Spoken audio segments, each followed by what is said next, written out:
Ah non, moi je pense qu'il y a un réel impact pour autant qu'on soit suffisamment structuré et organisé.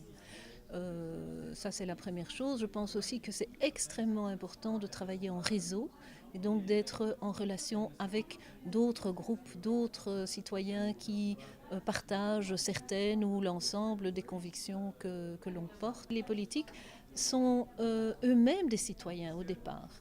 Je crois qu'il est important d'être un peu des aiguillons pour les politiques et de les informer d'un certain nombre de choses. Ces gens ne sont pas censés tout savoir. Ils vont faire une partie du travail de la démocratie, c'est-à-dire qu'ils vont entrer dans la démocratie concrète. La responsabilité de la société civile, c'est quand même toujours de les informer, les aiguiller, les questionner, les réorienter, les interpeller. Je pense qu'on est quand même face à une vraie difficulté. Oui, il y a de l'écoute au moment, notamment au moment de la campagne électorale, à l'approche des élections. Je pense que les partis et les hommes politiques sont davantage à l'écoute à ce moment-là des corps intermédiaires et des organisations. Objectivement, je trouve qu'une une fois que le scrutin a eu lieu, il faut beaucoup se battre après pour continuer à avoir cette écoute. Notamment parce qu'on est dans des conceptions, je vais dire, assez différentes. Nous travaillons sur une certaine durée. Nous travaillons dans les organisations avec la volonté de construire à moyen et même à long terme. J'ai malheureusement le sentiment que du côté politique, on est de plus en plus dans une forme de rapidité, de résultats immédiats. Et je pense que c'est une vraie difficulté dans les rapports entre les organisations sociales au sens large et les organisations politiques.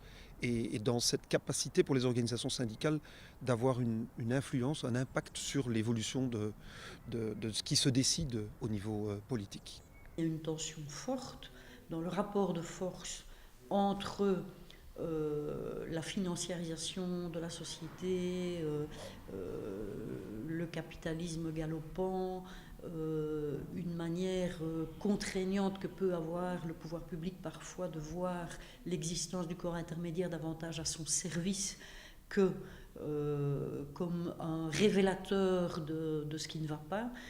Donc cette tension est forte. Et donc aujourd'hui, je pense qu'en termes d'évaluation, il y a une résistance qui est nécessaire à organiser dans les corps intermédiaires pour revendiquer une autonomie, une liberté, un droit à la parole, pour revendiquer que la démocratie s'exerce encore véritablement et que ce soit une démocratie fondée sur la participation de l'ensemble des citoyens, en capacité de pouvoir influencer les dispositifs législatifs et autres.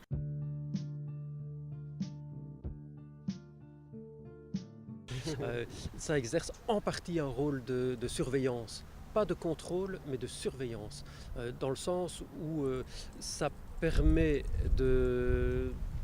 en tout cas, d'évaluer parfois, oui, si les lignes directrices qui ont été fixées sont bien celles qui sont suivies, dans quelle mesure on s'en écarte. La fonction jouée par Canal C en termes d'information locale, audiovisuelle, de service public soit importante, oui, évidemment. Parce que tous ceux qui essayent de faire quelque chose par le fait qu'ils passent à la télévision sont soutenus dans leurs actions. Donc ça, c'est quelque chose auquel nous, on fait très très attention. On est également là pour faire en sorte que ceux qui bougent et font bouger soient poussés.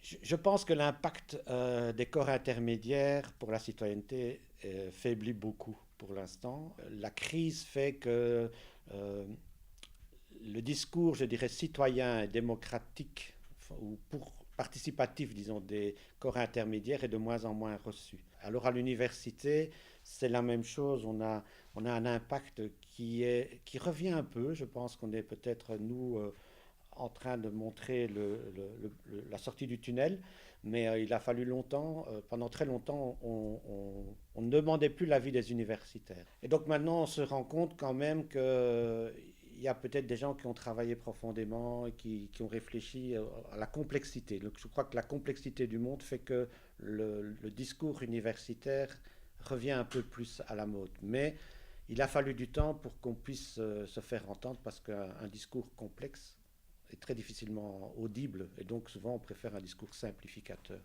Mais c'est d'autant plus important que le monde est complexe et donc si on a des solutions simples, c'est des mauvaises solutions.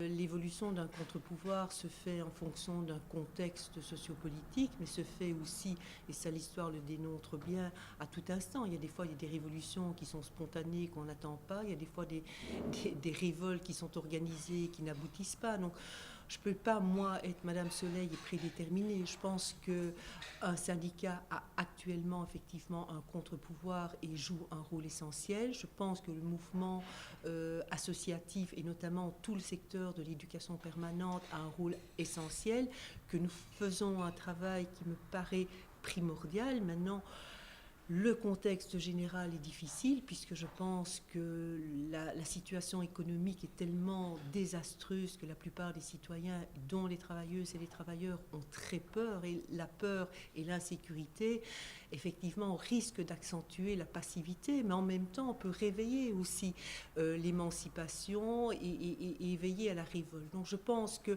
le contre-pouvoir est quelque chose qui s'organise en fonction d'un contexte et d'une actualité, et que pour l'instant, tant que nous sommes là, je pense qu'effectivement nous avons un rôle essentiel et que les travailleurs doivent prendre conscience, travailleurs et travailleuses, du rôle moteur qu'ils sont acteurs du devenir d'une société, qu'ils sont acteurs du devenir de leur histoire.